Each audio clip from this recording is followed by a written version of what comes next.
जे 2024 के क्वेश्चंस और 11th का पार्ट जो है मैथमेटिक्स में, उस क्वेश्चन के डिस्कशन करेंगे। ठीक है, 11th में आपका पूरा कोऑर्डिनेट ज्योमेट्री हुआ, अलजेब्रा हुआ।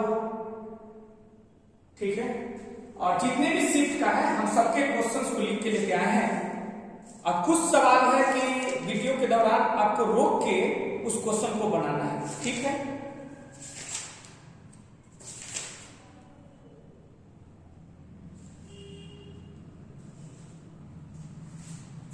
जैसे पहला सवाल जो है, ये 29 जनवरी 2024 के जेईई का सवाल है। ये परमुटेशन कॉम्बिनेशन का है। क्लास में पढ़ाए होंगे। जिन बच्चों को क्वेश्चन लिखने के बाद लगता है कि हम ये सवाल बना सकते हैं, तो कृपया वीडियो रोक के उस सवाल को बनाइए। जैसे आपको याद होगा, हम बताए होंगे कि सचिन को इंग्लिश डिक्शनरी में कौन सा पोजीशन में सचिन आएगा। इंग्लिश डिक्शनरी में सचिन वर्ड से जितने भी लेटर से सचिन वर्ड बने हैं वो इंग्लिश डिक्शनरी में सजाएंगे तो कौन सा स्थान पर सचिन होगा। तो इसमें कह रहा है कि G20 एक वर्ड है, उसको इंग्लिश डिक्शनरी में सजाना है तो कौन सा पोजीशन होगा या कौन सा रैंक होगा। The rank of the word, find the, हम द वो ऑप्शन दिया था, हम केवल ऑप्शन को हटाने के लिए फाइंड कर दिए। ठीक है, फाइंड द रैंक, या आप उसको बोल सकते हैं position, position of words G20 ऐसे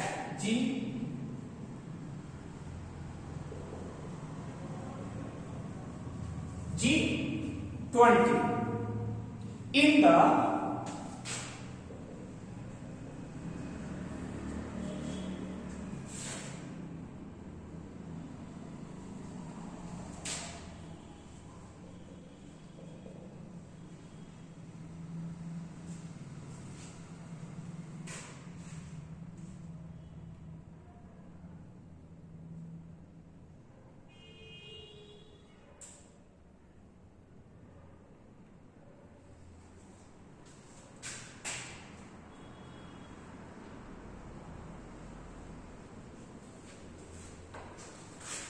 English dictionary, find the rank या position of words G20 in the English dictionary, मतलब डिक्शनरी।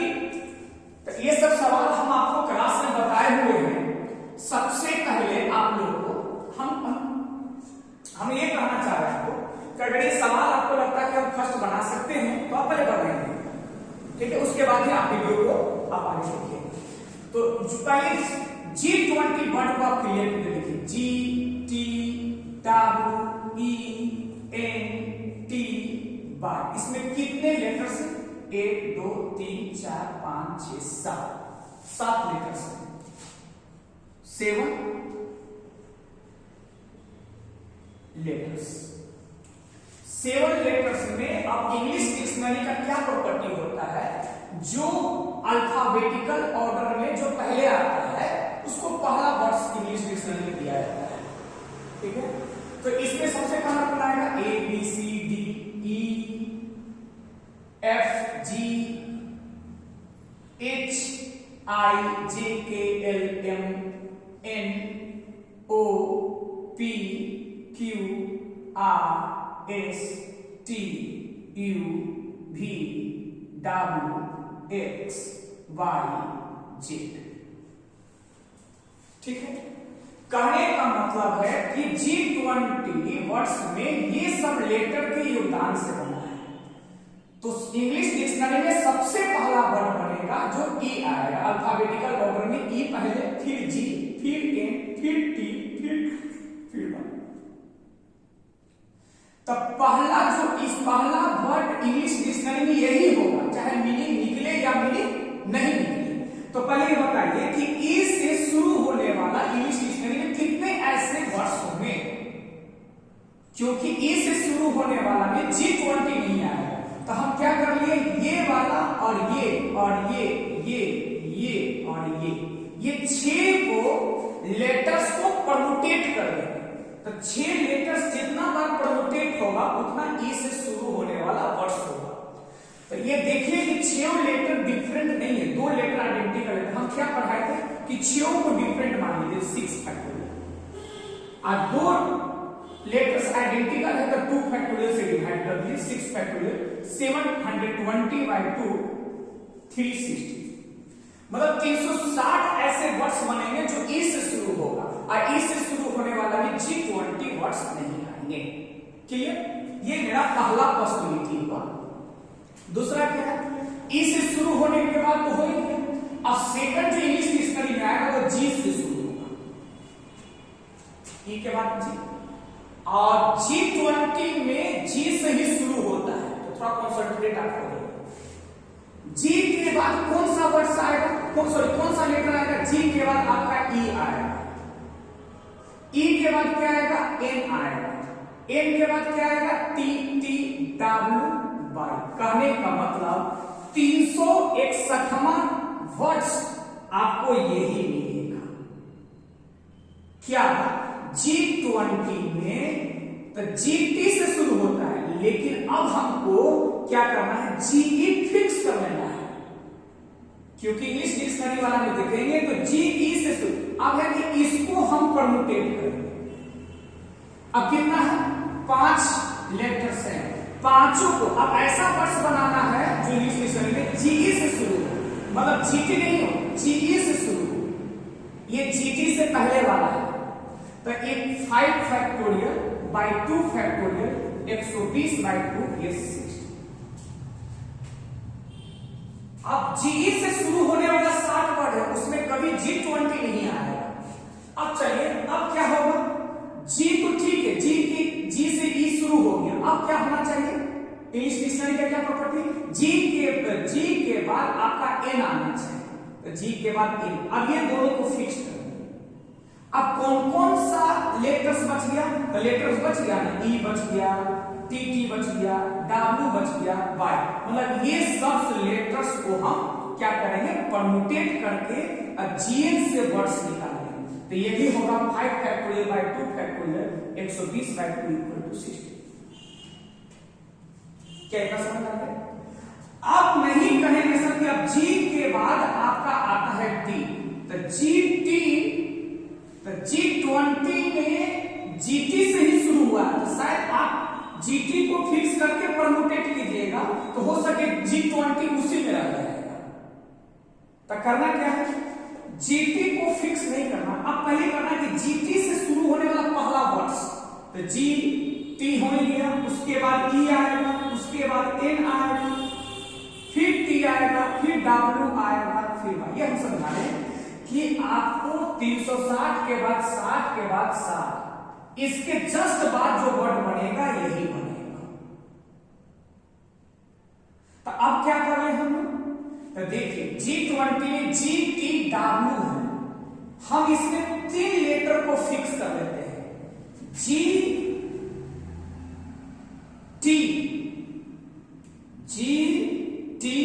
और E को फिक्स करेंगे तो कितने ऐसा बनेगा, 1 2 3 4, 4 परमुटेशन मतलब 24। अगला किसको फिक्स करेंगे, GT तो होना ही चाहिए, GT T के बाद हम E लिखे, अब उसके बाद N आना चाहिए। अब कौन कौन बच गया, E बच गया, T बच गया, W बच गया और Y बच गया। अब फिर ये फिक्स हो जाएगा, तो 1 2 3 4, E भी 4, E भी 24। अब क्या होना चाहिए, G होना चाहिए, T के बाद अब कौन सा लेटर ऐसा चुनेंगे, तो GT के बाद फिर TA आना चाहिए, T के बाद, क्योंकि N आ ही गया है, क्योंकि T से पहले N आता है। अब इसको फिक्स कर देंगे तो आपको क्या क्या मिलेगा, N मिलेगा, E मिलेगा, W मिलेगा, Y मिलेगा, E भी कितने 4 फैक्टोरियल, E भी कितना बनेगा 24 बनेगा। क्या बात समझ में आ रहा है? अब उसके उसके बाद आप देखिए कि अब जीटी तो होगा, जीटी के बाद हम ई से भी शुरुआत कर लिए हैं, ए से शुरुआत कर लिए टी, अब होगा डब्ल्यू। डब्ल्यू के बाद कौन सा होगा तो बोलेंगे ई। ई के बाद क्या होगा आपका जी तो मिल गया, ई के बाद आपका एन आएगा, एन के बाद टी आएगा। इसका मतलब है कि जी टी डब्ल्यू से हम शुरू किए, पहले तो ये तीनों फिक्स है, इससे शुरू करेंगे तो पहला वर्ड ही G20 आएगा। कहने का मतलब टोटल कितना पोजीशन पर ये रहेगा, तो ये देखिए 360 प्लस 120 अब प्लस 72 अब प्लस 1, ये आपका स्थान आएगा किसका G20 का। कहने का मतलब है कि 553वां रैंक होगा इंग्लिश डिक्शनरी में G20 आएगा। ठीक है,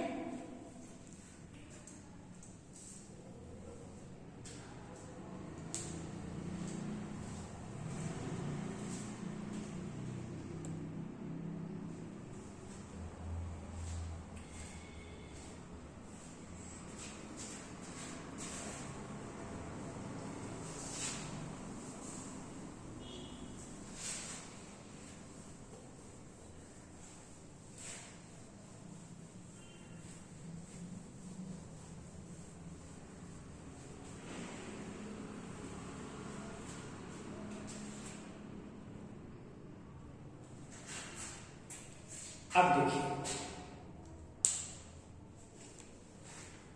अगला जो सवाल है वो सेकंड, पहला सवाल तो परम्यूटेशन कॉम्बिनेशन का था।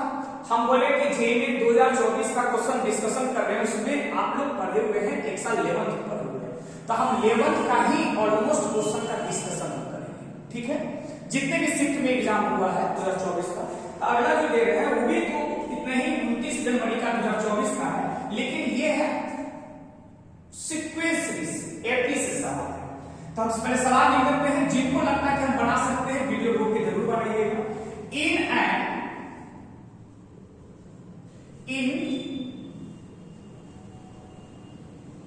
Increasing AP arithmetic progression A1 A2 A3 dot dot dot comma A, if A1 equal to A6 equal to 2 and product of A1 comma A5 and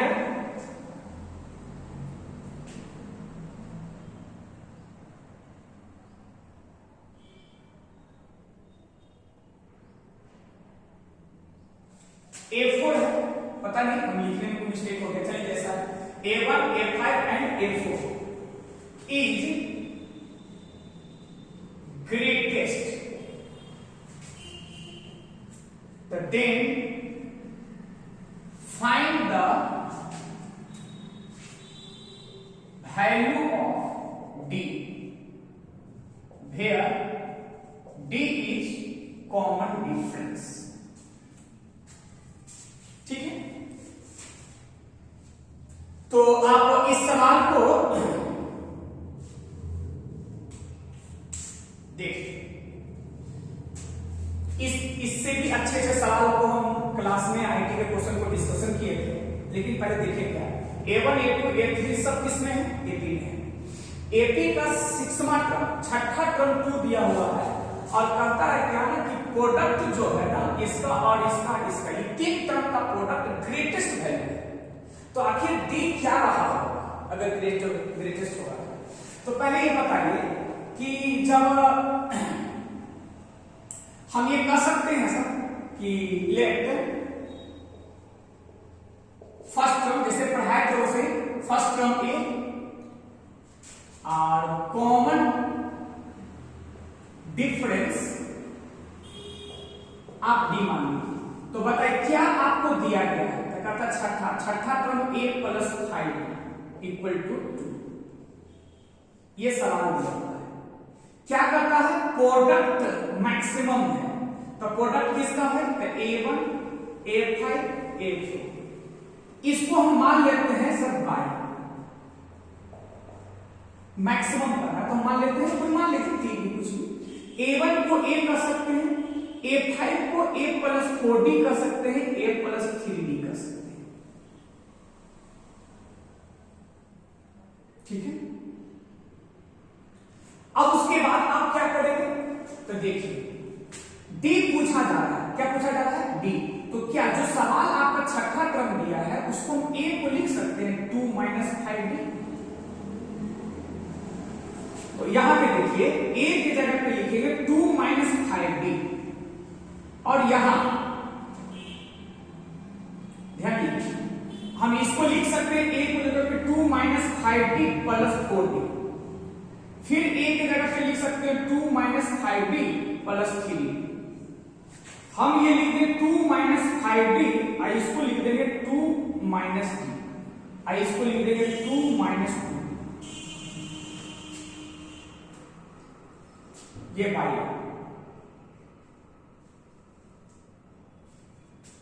ठीक है।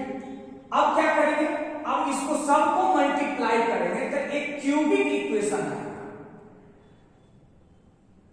क्या है, क्यूबिक इक्वेशन। तो क्यूबिक इक्वेशन आएगा तो आप ये कर सकते हैं, इसको डैश मानना पड़ेगा डी की रिस्पेक्ट में, मतलब कैलकुलस से इसको अगर आप बनाएंगे तो सबसे सिंपल होगा। हम यहाँ पे बता नहीं सकते हैं, अगर तो बता देते हैं गुना उना करके इसको डी की रिस्पेक्ट में डैश मारना, जैसे डी की रिस्पेक्ट में डैश मारेंगे इसका साइन स्क्रीन वगैरह कुछ आ ही जाएगा, लेकिन अच्छा इसको रहने दीजिए, कभी इसको डिस्कस कर देंगे।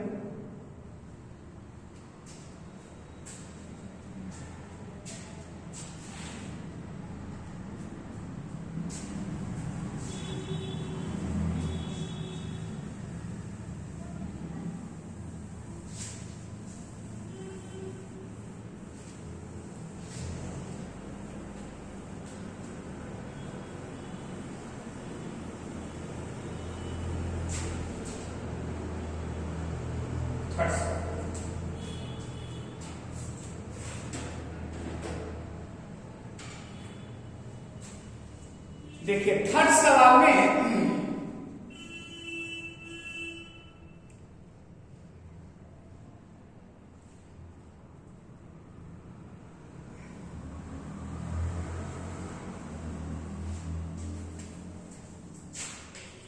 ये है 30 तारीख वाला ये क्वेश्चन से, ये 30 जनवरी का, लेकिन ये एलिप्स का क्वेश्चन है, तो लिखेंगे and ellipse which length of minor axis is equal to half of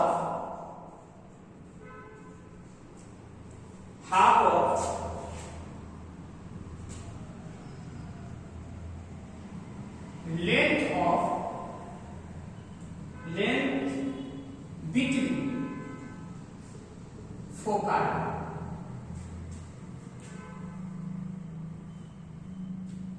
so then find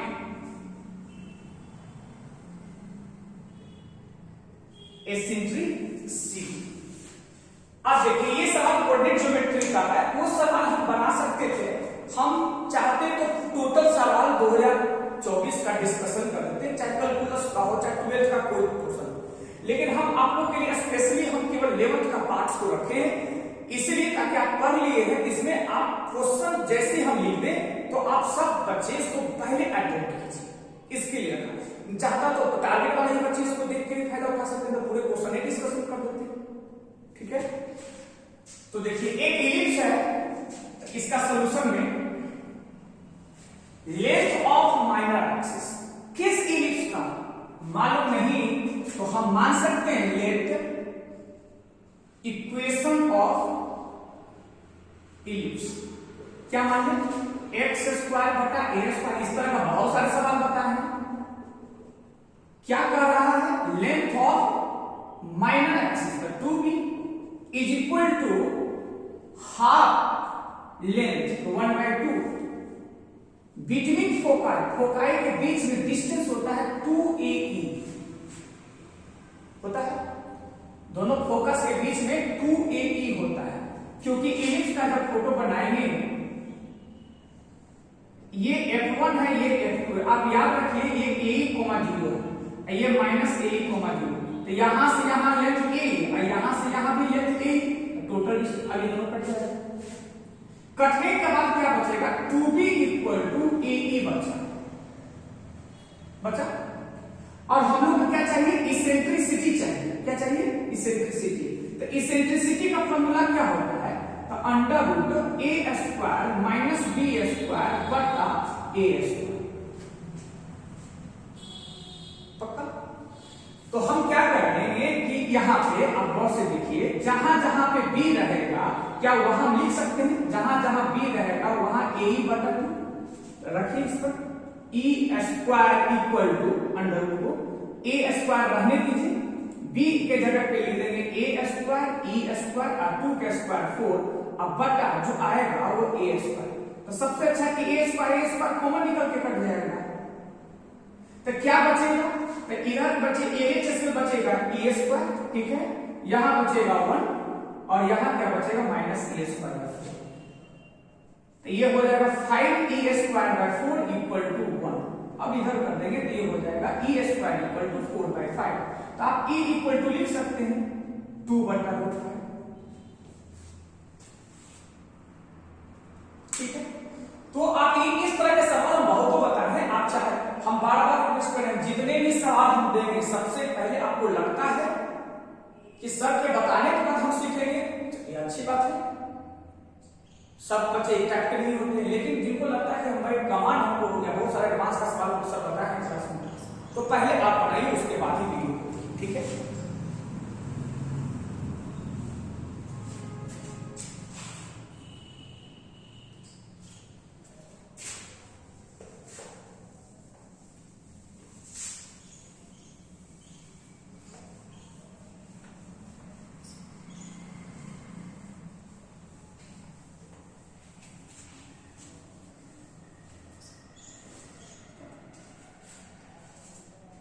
अगला सवाल है जो 30 जनवरी का ही सवाल है, लेकिन ये भी एक APGP का ही सवाल है। 4th नंबर लिखेंगे,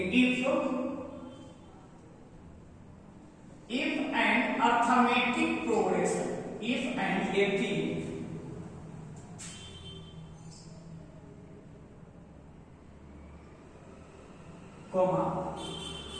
the sum of first 20 terms is 790 and the sum of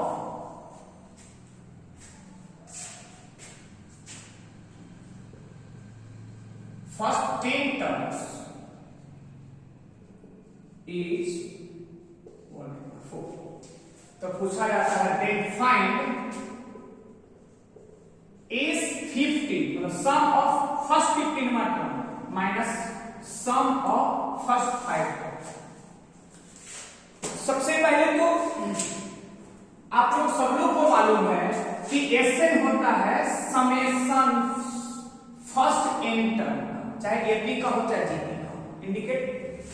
तो इस सवाल में हम कैसे बनाएंगे, तो हम लेट मान लेंगे फर्स्ट टर्म AP का क्या मान लीजिए A, कॉमन डिफरेंस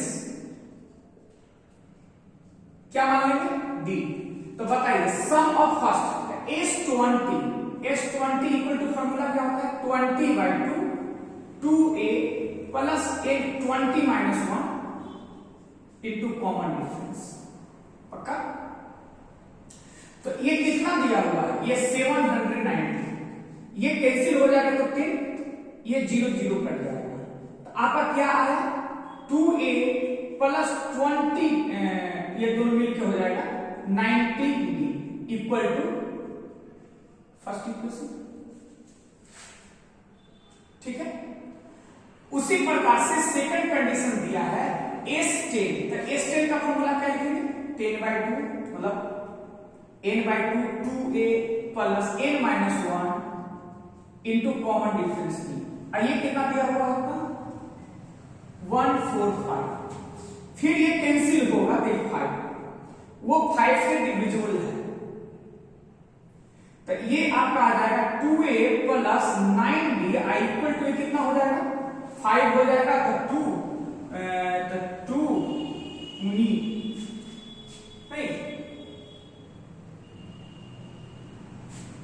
ये आपका सेकंड इक्वेशन। अब बताइए ये आपका फर्स्ट इक्वेशन, दोनों को सोल्व करेंगे, दोनों को सोल्व करिए, दोनों को घटा देंगे तो ये आ जाएगा 10d इक्वल टू 50। तो आपका d इक्वल टू निकल जाएगा a निकल जाएगा तो क्या ये सवाल बन जाएगा? अगर ये बन जाएगा तो आप कमेंट करके आंसर बताइएगा कि इसका आंसर क्या है। ठीक है,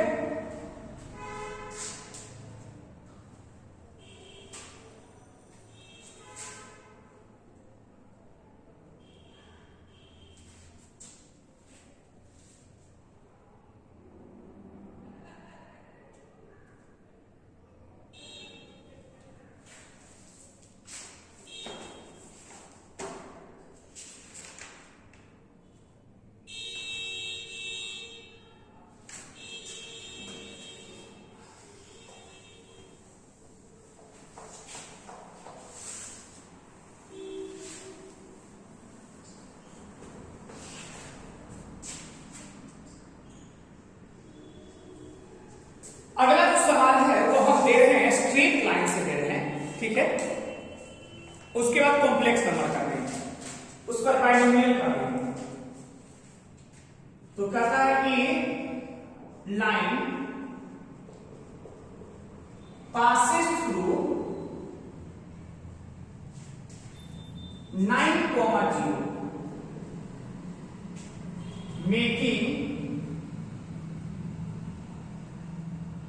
making angle 30 degree with positive direction of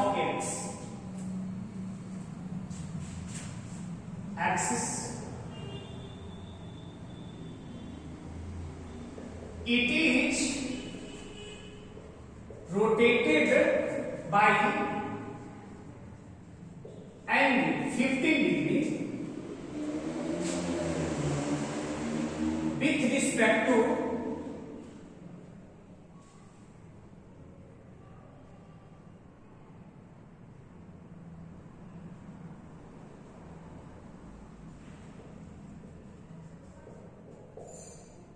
point 9,0. Then find the equation of line in the new position. देखिए, आप चाहेंगे तो इस सवाल को बना सकते हैं। ये सवाल आपको मिला होगा बुक्स में भी इस टाइप का 15 डिग्री मिला होगा, 30 डिग्री में सेम टू सेम ही सवाल मिल सकता है। खाली एक कोऑर्डिनेट 9,0 आपको शायद नहीं मिल सकता। देखिए 4,0 कहता है एक लाइन है जो 9,0 से पास हो रहा है एक पॉइंट से और एक्स एक्सिस से 30 एंगल डिग्री बना रहा है एंटी क्लॉकवाइज। फिर इसको रोटेट करवाया गया है इस पॉइंट के ओर 15 डिग्री। तो 15 डिग्री रोटेट करवाया किधर एंटी क्लॉकवाइज, क्लॉकवाइज ये बोला नहीं है। अब दो तरह का होगा। अगर एंटी क्लॉकवाइज रोटेट करवाएंगे तो ये लाइन ऐसे हो जाएगा, ठीक है। और दूसरा, अगर ये 15 डिग्री क्लॉकवाइज रोटेट कर दिया होगा तो ये लाइन ऐसे हो गया होगा। इसका मतलब कुछ नहीं डायरेक्शन बोलने से, पहला तो 30 डिग्री बना रहा है वो पॉजिटिव है, ये तो बोल दिया है, फिर उस लाइन को 15 डिग्री रोटेट करवा रहा है इस पॉइंट के अबाउट, लेकिन कौन सा डायरेक्शन बोला ये नहीं कहा है। इसका मतलब हम लोग का दो न्यू लाइन आएगा और ऑप्शन से आपको छाप लेना है, ठीक है। तो आपको तो दोनों निकालना है। तो पहले देखिए 30 से ये 15 है, तो टोटल इस लाइन का एंगल होगा 45 और आपका इस जो है ब्लैक वाला लाइन है डॉटेड वो आ गया आपका 15। तो बताइए किसी भी लाइन का इक्वेशन निकालने के लिए पॉइंट और उसका स्लोप एक्स एक्सिस से चाहिए। तो देखिए the new slope of new line equal to होगा tan 45 डिग्री एंड होगा tan 15 डिग्री। 45 होगा तो स्लोप 1 होगा, अगर 15 डिग्री होगा तो 2 माइनस tan 15 हो पाएगा। तो बताइए क्या आपका पॉइंट मालूम है? The equation of new line या न्यू पोजीशन में लाइन, न्यू लाइन क्या कर सकते हैं? बाई माइनस बाई 1, तो बाई 1 तो आपका ये है equal to m slope of I x minus x1। यहां पे मैं अब एम के जगह पे 1 रख दीजिए, चाहे तो ये रख दीजिए, ऑप्शन मिला लीजिए, ठीक है। तो ये स्ट्रेट लाइन का सबसे सिंपल सवाल है।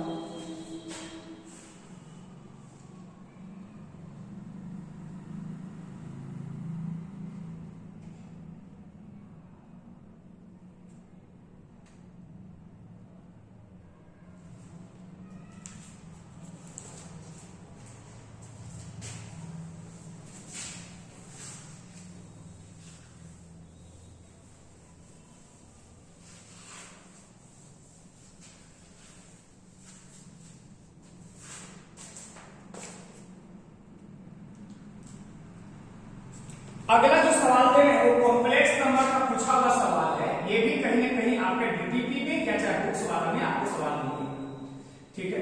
तो ये कहता for a complex number for a non zero complex, non zero complex number J satisfying equation है z स्क्वायर इक्वल टू नहीं प्लस i z का बार इक्वल टू 0। तो पूछा जा रहा है देन फाइंड z के मॉडुलस का स्क्वायर। अब देखिए जो बच्चे कितने ऐसे बच्चे होते हैं जो बोलते हैं कॉम्प्लेक्स में बहुत हार्ड होता है, ये बहुत माइनर चीज है, इसलिए हर विद्यार्थी को हर चैप्टर पढ़ना चाहिए। कब कौन सा चैप्टर से आसान सवाल पूछ दिया ये कोई नहीं जानता है, ठीक है। तो ये गलती तो कभी मत कीजिएगा कि ये हार्ड है नहीं पढ़ेंगे। हो सके जो हार्ड है जो आप पढ़े उसी से सवाल आसान पूछ दिया गया, आप नहीं पढ़ेंगे तो आपको पता भी नहीं चलेगा। जैसे देखिए सबसे इजी सवाल ये है, इसको मात्र 1 से 2 लाइन में बच्चा बना सकता है। जेड स्क्वायर तरीका तो बहुत सारा है, जेड को x प्लस आई बाय मानकर बना लेगा, नहीं बना, इसको लिख सकते हैं माइनस आई जेड का बात, टेकिंग बोथ साइड मॉडुलस लगाएंगे। तो मॉडुलस लगाएंगे तो ऐसे मॉडुलस का प्रॉपर्टी याद होगा कि जेड के पावर n का मॉडुलस को लिखते हैं जेड का मॉडुलस के पावर n, करेक्ट। अलग अलग मॉडुलस लगाएंगे तो i का मॉडुलस माइनस i का मॉडुलस 1 होता है और z के बार का मॉडुलस z का मॉडुलस होता है, z का मॉडुलस। अब दोनों में हम कॉमन निकालेंगे z का मॉडुलस, तो यहां बच जाएगा z का modulus -1 equal to u square. तो z का मॉडुलस 0 है, इसका मतलब z इज 0, कह रहा है कि नॉन 0 है, तो ये काम खत्म। तो z का मॉडुलस इक्वल टू 1, इसलिए z का modulus square.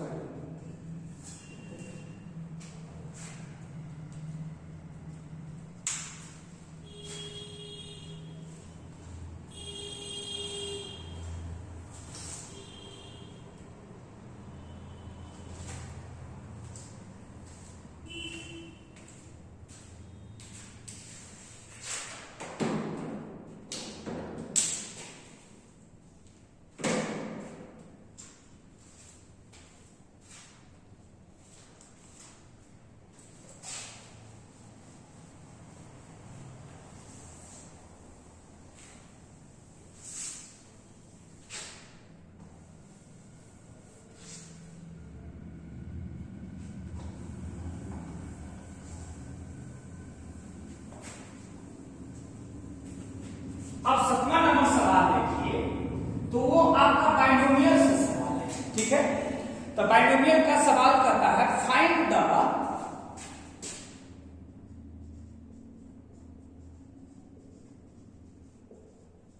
Number of integral terms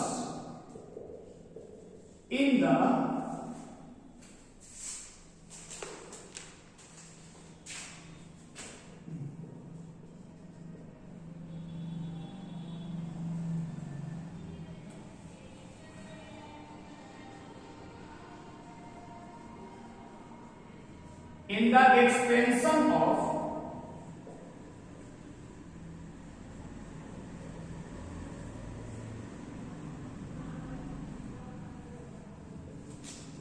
eight to 4।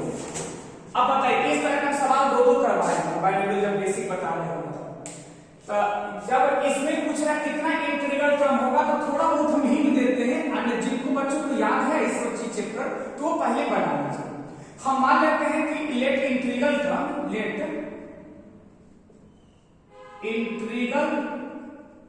Terms equal to TR plus 1। हम मान लिए कि जनरल टर्म में ही इंटीग्रल टर्म आएगा, तो जनरल टर्म का फॉर्मूला क्या पता है, तो लिखिए NCR x के पावर n माइनस r और y के पावर r, क्या यही जानते हैं। तो n के जगह पे क्या है आपका 824 CR, r तो मालूम ही नहीं है। x के जगह पे है 7 के पावर 1/2 के पावर है 8 ये माइनस r इंटू y की जगह पे है 11 के पावर 1/6 के पावर। आप इसको क्या कीजिए, बस यही इसमें तो दिमाग है, इतना लिखना है ऐसे, ये डिवाइड होगा तो होगा 7 के पावर 1/2 से सब डिवाइड करेंगे तो हो जाएगा 4 1 2 माइनस r/2, ये हो जाएगा 11 के पावर r/6। आप क्या बना सकते हैं, ये तो बिल्कुल इंटीजर है कॉम्बिनेशन। 7 के पावर ये हमेशा पॉजिटिव रहेगा तो 7 के पावर 1 कोई इंटीजर ही आएगा, और r के पावर ये आपको इंटीजर लाना पड़ेगा। इसका मतलब ये इंटीजर लाने के लिए r is the divisible by 6, r is the divisible by 6। तो r क्या क्या होगा, r 0 होगा 6 होगा 12 होगा 18 होगा वगैरह वगैरह, कहां तक ये जा सकता है, तो r आपको कहां तक जाएगा, ताकि r का वैल्यू अपर सरफेस मतलब 824 तक जाएगा। तो आपको देखना है कि टीआर का जो कर रहे हैं वो 824 होगा कि 823 होगा, है कि 6 से भाग लग जाना है। क्या आप बना सकते हैं इसे, आखिर ये r किससे डिविजिबल होना चाहिए, 2 से डिविजिबल होना चाहिए। तो जो 6 से डिविजिबल होगा वो तो पक्का 2 से डिविजिबल होगा नहीं। आप बताइएगा संख्या कि कितना ऐसा इंटीग्रल टर्म आएगा कमेंट करके, ठीक है। ऐसे छोटे छोटे सवाल में अगर आप बता देंगे, थोड़ा हमको हेल्प दे देंगे, तो बहुत सारा क्वेश्चन डिस्कशन हो सकता है एक लेक्चर में।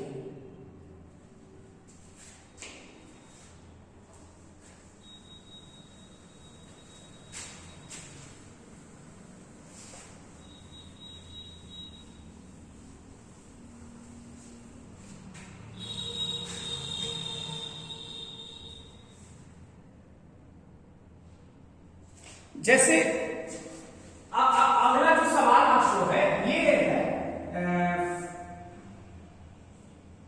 ये 1 फरवरी वाला है, 1 तारीख का है फरवरी जनवरी वाला नहीं।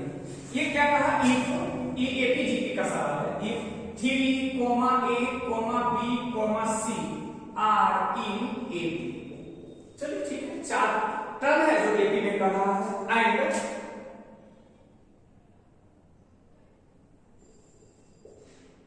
3, a minus 1, b plus 1 are in touch G।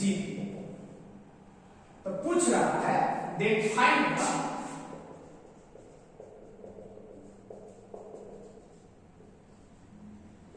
AM arithmetic mean of किसका, A, B एंड C।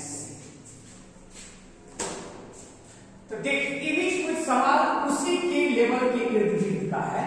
तो आप बताइए ये 3 टर्म एपी में दिया हुआ, तो हम इसको लिख सकते हैं sir, let 3 A B C C किस में है, ऐसे बनाना है एपी। तो हम क्या इसको लिख सकते हैं 3 प्लस डी, पहला टर्म 3 है तो कॉमन, इसको लिख सकते हैं 3 प्लस 2b, क्या इसको लिख सकते हैं 3 प्लस 3d। इसका मतलब ए बी सी को हम मान लिए एपी के अनुसार। अब फिर आगे क्या कर रहा है, अगला जो कंडीशन दिया गया है वो कहता है कि 3a माइनस 1 b प्लस 1 किसमें है, जीपी। जीपी का कॉन्सेप्ट क्या करता है कि बीच वाले को स्क्वायर करेंगे ना तो ये दोनों का प्रोडक्ट हो जाएगा, सब पढ़ाई हुई। अब ए क्या है आपका, ए जो है ना वो 3 प्लस b माइनस 1 का होल स्क्वायर, ठीक। अब b आपका क्या है, तो b आपका है ठीक ना 3 प्लस 2d अब प्लस 1। आप जैसे इसको एक्सपेंड कीजिएगा तो होगा 2 प्लस d का होल स्क्वायर, और ये दोनों मिलकर होगा 4 अब प्लस 2d। जब इसको ब्रेक आप करेंगे तो क्या ब्रेक करने के बाद आपका d निकल जाएगा, और जब d निकलेगा तो आपका a भी निकलेगा, b भी निकलेगा, c भी निकलेगा। क्या आपको अर्थमेटिक मीन चाहिए तो तीनों को जोड़ेंगे और 3 से डिवाइड, a b c, ठीक है। इसका भी आंसर हम पार्शियली एक लाइन छोड़ दिए हैं, डी निकालने के बाद आप इसका आंसर कमेंट करके बताना है सब।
चलिए तो अगला जो हम सवाल दे रहे हैं चला वो कोऑर्डिनेट ज्योमेट्री का है, वो हाइपरबोला और इलिप्स से रिलेटेड है, ठीक है। फिर सवाल आपका सर्किल का है, फिर आपका सवाल एक क्वाड्रेटिक इक्वेशन का है बेसिक, फिर अगला आपका सवाल फिर एपीजीटी का है।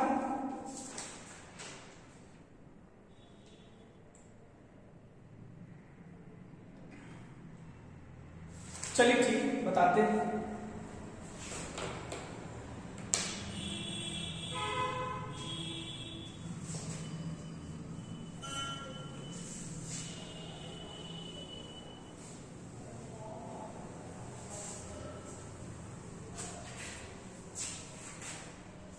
ये 8 नंबर सवाल है, ये फरवरी वाला एग्जाम का है, ये 2 फरवरी ऐसी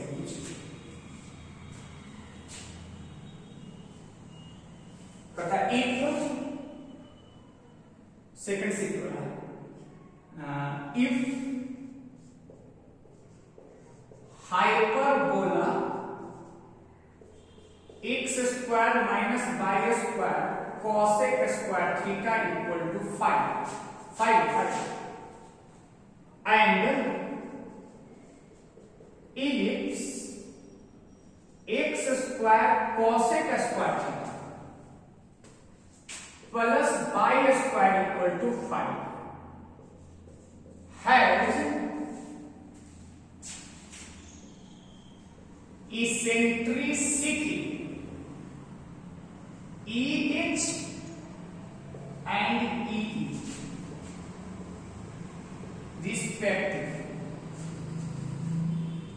and EH equal to √7E of E। पूछता है then find थीटा। देखिए ये भी एक साधारण सवाल है, हम इसमें क्या बात करें। कभी कभी बच्चे निष्क्रिय हो जाते हैं जो टीचर के बात को मानते ही नहीं है। अब अब बच्चा कभी गलती नहीं है, एक ही चीज टीचर सुनाते हैं, अब अच्छे टीचर से बात का वैल्यूएशन वो नहीं करेंगे, बोलेंगे ये करो वो करो फलाना करो ढिलाना करना करो, सब कुछ बोल देंगे। जो मैं अभी तक जितने भी चीज हमसे पढ़े, अगर ईमानदारी पूर्वक केवल कॉपी ही प्रैक्टिस पर अगर रख लेंगे तो ये सब सवाल नहीं आपसे छूटेगा, मतलब एपेडिंग में ही आपको बहुत अच्छा कर सकते हैं। और दूसरी बात है कि बहुत अच्छा करने के लिए मैं को दम 8 से 100 में 100% दम रैंक ठोक के कहो तो आपको टारगेट नहीं करना, ठीक है। जैसे ये सवाल को देखिए, क्यों टारगेट में बहुत क्वेश्चन का एक्सपीरियंस आप सीख रहे हैं कि कैसे हम सवाल को बनाते हैं, यही चीज अपने बच्चे में ट्रांसफर करते हैं। देखिए कहता एक हाइपरबोला है तो x square minus y square cosec square theta equal to 5। क्या आप इसको लिख सकते हैं x स्क्वायर बाय 5, इसको लिख सकते हैं y स्क्वायर बटा 5 और cosec को लिख सकते हैं sin square theta equal to 1। उसी प्रकार से इसमें x स्क्वायर बटा sin स्क्वायर थीटा यहाँ 5 प्लस y स्क्वायर बटा 5, समझ गया, 5 से डिवाइड कर देंगे तो इसका आप इसेंट्रिसिटी ऑफ हाइपरबोला निकालिए। क्या पढ़ा है? Under root. आप देखिए ध्यान से, साइन स्क्वायर थीटा को भी 1 से कम होगा, तो अब बताइए पर इस हाइपरबोला, ये हाइपरबोला आपका हॉरिजॉन्टल हाइपरबोला क्योंकि ये 1 है, तो इसका क्या होता है equation a square plus b square, तो a square plus b square by a. ये अब इसका निकालेंगे सब इसेंट्रिसिटी ऑफ इलिप्स निकालेंगे तो आप देखेंगे तो ये छोटा है क्योंकि साइन थीटा का वैल्यू अगर 1/2 होता स्क्वायर 1/4 मतलब ये कम हो गया ये ज्यादा हो गया, तो ये b स्क्वायर माइनस होगा, ये ऐसे माइनस x बटा, समझे, b square minus a square का b स्क्वायर, थोड़ा सा क्यों कौन बड़ा है 5 sin स्क्वायर थीटा की 5, तो बोलिए सके 5 में किससे गुना है sin स्क्वायर थीटा, और sin स्क्वायर थीटा का वैल्यू हमेशा 1 से कम होता है, 1 भी होता है, ठीक है। अगर दोनों सेम हो जाएगा तो सब भी हो जाएगा, ठीक है। तो आप बताइए हम क्या करेंगे, 5 कॉमन निकाल के कैंसिल कर देंगे तो ये हो जाएगा आपका cos थीटा, ठीक है। अब आप इसमें 5 कॉमन निकाल के कैंसिल कर देंगे तो ये हो जाएगा 1 प्लस साइन स्क्वायर थीटा। यहां तक बात समझ में आ गई, ठीक। अब उसके बाद क्या करना है, कहता इसेंट्रिसिटी, अब देखिए यहां पे रिलेशन दे दिया हुआ है, तो eccentricity of hyperbola equal to √7 eccentricity of e, तो ये दिया हुआ है आपका √1 प्लस साइन स्क्वायर थीटा और ये दिया हुआ √7 cos थीटा। क्या करेंगे, बोथ साइड स्क्वायर कर देंगे, तो जैसे ही बोथ साइड स्क्वायर होगा तो ये आपका बन जाएगा 1 प्लस साइन स्क्वायर थीटा और ये बन जाएगा 7 cos स्क्वायर थीटा, बनेगा कि नहीं बनेगा। अब क्या कर सकते हैं हम, इसको लिख सकते हैं 1 माइनस cos, ये हो जाएगा 1 माइनस cos, एक नेचर में लाने के लिए ये जाएगा तो 8 हो जाएगा, ये आपका होगा 2 equal to 8 cos square theta.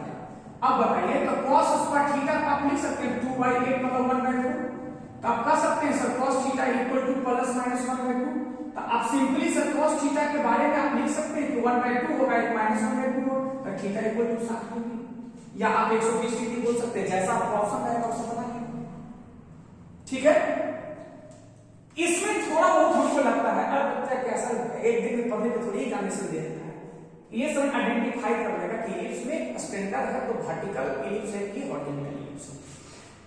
Hyperbola पढ़ाया था कि RHS +1 रहेगा तो हॉरिजॉन्टल हाइपरबोला होगा और -1 होगा तो vertical hyperbola that is conjugate hyperbola.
If second 844 terms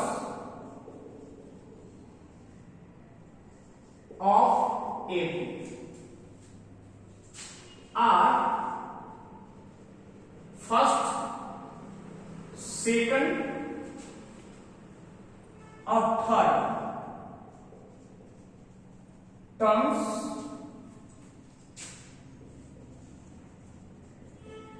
respective GP of GP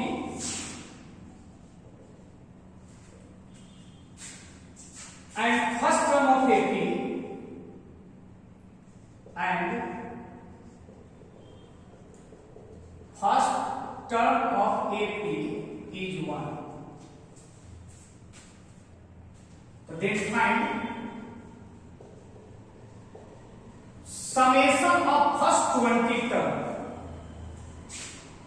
of AP. हम चाहते हैं पहले इसको हिंट दे देते हैं और उसके बाद फिर इस क्वेश्चन को आप ही लोग बनाइएगा, क्योंकि बहुत सिंपल है सर, इससे आप बहुत अच्छे से सवाल सीखे हैं क्लास में। देखिए सोल्यूशन, आपका सेकंड टर्म 8 टर्म और 44 टर्म किसमें है? एपी में है। तो आप सेकंड टर्म को कर सकते हैं a प्लस डी मान सकते हैं, इसको लिख सकते हैं a प्लस 7d और इसको लिख सकते हैं a प्लस 43d। अब ये कहना है कि ये जो सेकंडवा है, 8वां है और 44वां टर्म है, वो एक जीपी का पहला टर्म, ये पहला टर्म है, ये दूसरा टर्म है, ये तीसरा टर्म है। किसका? जीपी का। ये वाला अब है जीपी का टर्म, ये पहला टर्म T1, दूसरा टर्म, ये तीसरा टर्म, किसके प्रोडक्ट? जीपी। तो हम जीपी जानते हैं सर कि इसको स्क्वायर करेंगे तो ये दोनों का प्रोडक्ट के बराबर होगा। तो a प्लस 7d का whole square a plus d into a plus d। आप ही लोग बताओ, एपी का पहला टर्म 1 दिया हुआ है, मतलब a का वैल्यू 1 रखेंगे तो क्या d निकल जाएगा कि नहीं? जब d निकल जाएगा, पहला टर्म दिया हुआ है, तो एपी का 20वां टर्म चाहिए। तो एपी का 20वां टर्म जानते हैं, 20 बना सकते हैं। आप इसका भी आंसर कमेंट करके सब लोग बताएंगे।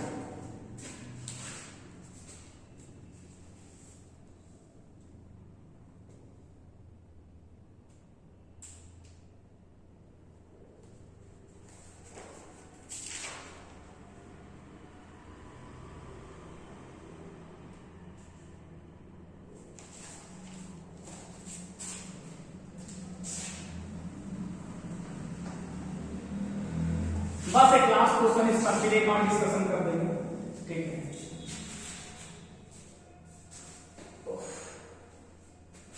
एक पीएनसी का सवाल है,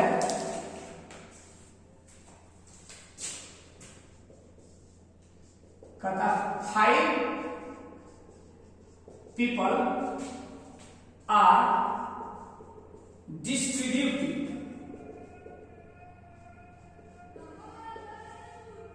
in 4 identical rooms. A room can also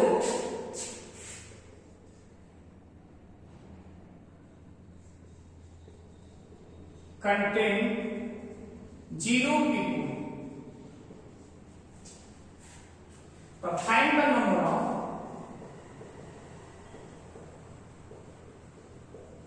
number of ways to distribute them.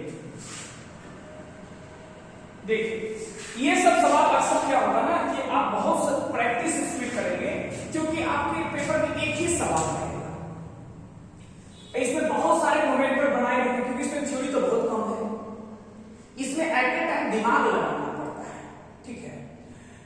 कभी इसमें थोड़ा सा नहीं सोच पाएंगे, बाकी सब चैप्टर कंसेप्चुअल है, आप सही से पढ़ लिए तो आपको हमेशा याद टाइप का रहता है, बनाते चलेंगे तो रास्ता ही मिलते जाएगा। इसमें एक भी पॉसिबिलिटी छूट गया ना तब बस हो गया। ठीक है, जैसे देखिए इसमें क्या है, कहता है 5 people are distributed in 4 identical rooms, और कहता है कि एक जो रूम है उसमें एक भी पीपुल नहीं रहेगा। तो भाई आप रूम तो बना लीजिए, ये 1 2 3 4, ठीक है। तो आप ऐसा हो सकता है कि एक ये रूम में 5 आदमी रहते हैं, अब बाकी सारे रूम खाली खाली हो गए।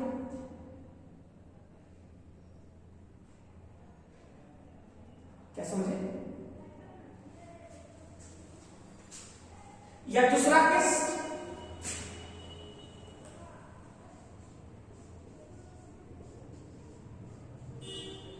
एक रूम खाली होना चाहिए, पीपुल नहीं, पीपुल 5 ये लोग हैं, ठीक है। तो एक आगे ऐसे हो सकता है कि इसमें 4 हो, इसमें 1 हो, ये दोनों खाली खाली रहते हैं।